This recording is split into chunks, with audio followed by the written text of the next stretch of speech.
think gets very exciting. You've hit on a couple, but you also mentioned Charlotte, and the mayor of Charlotte is actually a law school classmate of mine. Mayor Fox. Yep. And He's a good guy. If he he's was a just great guy. Republican, he'd be perfect.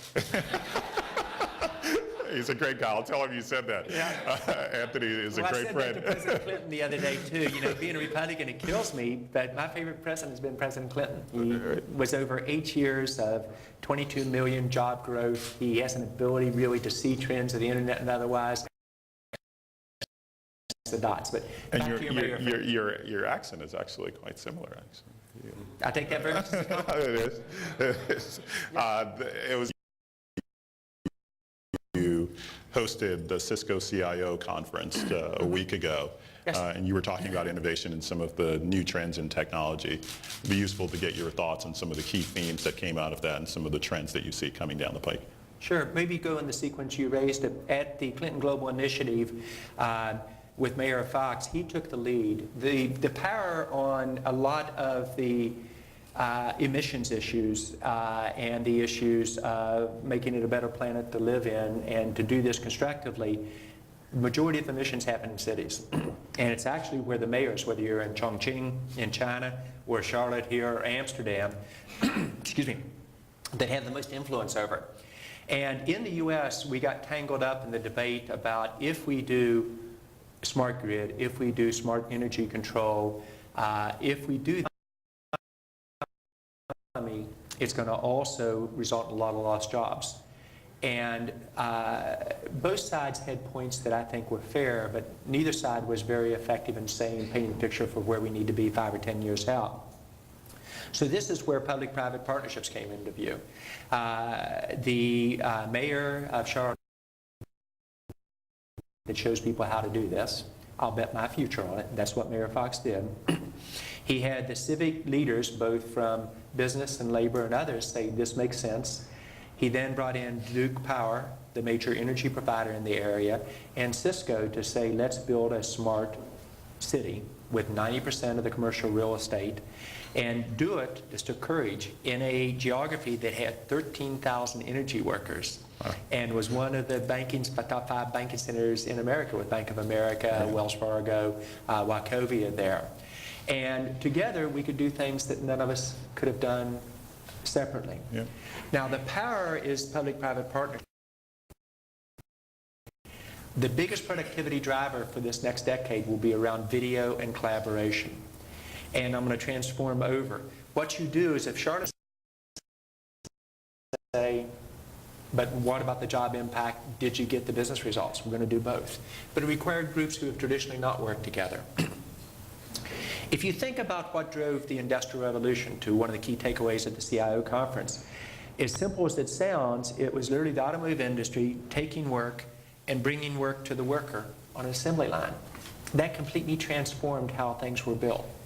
And it drove standard of living, productivity in this country and around the world for over half a century. You're about to see generation 2 of the Industrial Revolution. Same concept. You bring work to the employees or the workers, but you bring it virtually to them on that assembly line, and the workers could be anywhere in the world working on this project. So at Cisco, in the morning, you are working perhaps on data center. Next meeting, you're working on security. Next meeting, you're working on emerging countries, Mexico. Next meeting, you're working on what we're doing in San Francisco. Next meeting, you're working on corporate social responsibility. Next meeting, you're in your engineering group. And in other words, you change companies every meeting you go into. It's what our kids invented on social networking, except we had a lot of process to it and a lot of discipline. And we think you can drive productivity at a well-run company at 10% a year for a decade, which is what we're committing to. And we also think it will completely transform business in our countries that are developed like the US and Western Europe to compete with the global competitors who have 1/3 the cost of labor. So I'm the optimist on our country, but a large reason is how IT will be used on everything from healthcare to business productivity direction. And you see industry leaders like a Walmart, Mike Duke, get it.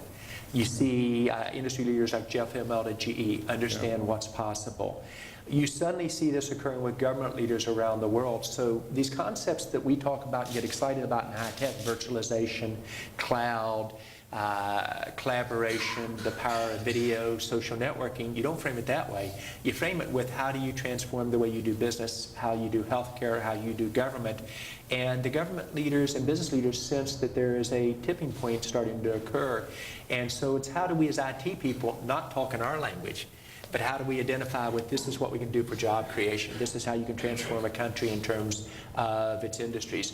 This is how you can do education in ways that reach to people that can create world-class education. There's no reason the U.S. shouldn't be #1 in education again.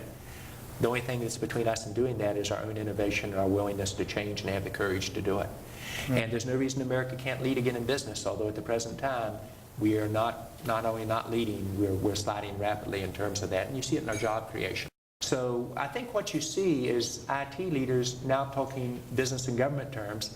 And what I saw at the Clinton Global Initiative at the one lunch, and we've been with him for 6 years working on key projects, he has a way of outlining a vision and committing to a number. It's kind of like me with my sales team. And then he remembers that number forever, but he pulls groups together to achieve those goals. All 6 commitments we've made at the last 6 Clinton Global Initiatives, we've been able to achieve on or ahead of schedule, even though they required working with groups we've never worked with before, whether it's the State Department, NGOs, many countries, etc. And it is that I think is the next generation. And at that lunch, you suddenly, for the first time, had the business leaders, and there were about 12 of us around the table, talk business and technology and collaboration as spontaneous as one conversation, not with different, let me switch over to technology as an afterthought. You saw that with the government leaders, whether it was the vice president from Indonesia or from President Clinton. Ability to grasp that. You saw with the representatives from the White House what that really meant. And so I'm pretty good at it. I have a lot of weaknesses, but I'm pretty good at catching market transitions. You can tell this one has a chance to tip up. What we got to do as a country is we need to really get it excited. What President Clinton did on the internet, he literally, in many ways, was the poster child for what it could do for our country. And boy, he was right 10 years ahead of his peers. I think we have a chance to do this lead with these new technologies, which suddenly make using this technology to be able to see your parent from home and be able to administer healthcare, not just to remote clinics, but all the way to the home, the ability to change collaborative education, the way to create jobs that allow us to compete against countries that are suddenly having as good or better education system than America, cost of labor. You can play out that hand on our standard of living very quickly. I think our future is very much in our control. I think technology enables it. And that's what you're beginning to see CIOs get excited about. That's great. I'm going to turn it over to the audience in a second, but I know that Affirm does a survey every year of the top issues on the minds of the CIOs within the government. Okay. It's the cloud, collaborative, security. The one thing that also comes through in that survey that you haven't spent a lot of time, and I'll end with this, is just sustainability. And I know that Cisco is making some real investment in that area, so if you could talk about that a little bit. Sure. There are different ways to focus as a company. I personally don't focus on competition. I think if you focus on competition, it's like driving a West Virginia highway very fast. If you're looking out your rearview mirror to see what's behind you, you're off the road. I think you need to look for market transitions and think what's 2 or 3 years ahead of you, not what your competition has done over the last 2 or 3 years. So we focus on market transitions in terms of key points that really can make a difference there. And I think the transitions are exactly what you said. All of them are beginning to occur at the same time. Sustainability, anything connected to the network can be green. You can monitor, you can charge a different rate for electrical capability that has different emissions, and you can decide as a citizen to take that or not. If you can cut down the peak loads of the American electrical grid, you could reduce the infrastructure cost by 40%. That means you can provide services, electrical service to households at 40% less cost. You could begin to think about how you use alternative energies and ways and storage that hasn't been done before. You can take data centers and make them dramatically more efficient in terms of the direction that can occur there. And one of the areas that may surprise you, it's an instant replay of the internet. The internet was bringing together a whole bunch of different protocols or languages, DECnet, SNA, AppleTalk, etc., into one language, IP, and allow everybody to participate. The smart grid and sustainability has 360 different protocols. Sounds familiar, except you just move around electricity rather than zeros and ones, and no security. And so as you do security of cloud, or as you do security of the infrastructure, you have to provide that at the same time. There's not a data center, in the world that we can't break into. And if we can break into it, it's not very long between bad guys or rogue nation states doing it. So as you think about these new technologies, you've got to make them like the human body. They have to be a network that is designed with security in mind, and with pieces of the network all communicating together. Otherwise, the bad guys find where to attack the weakest in your system.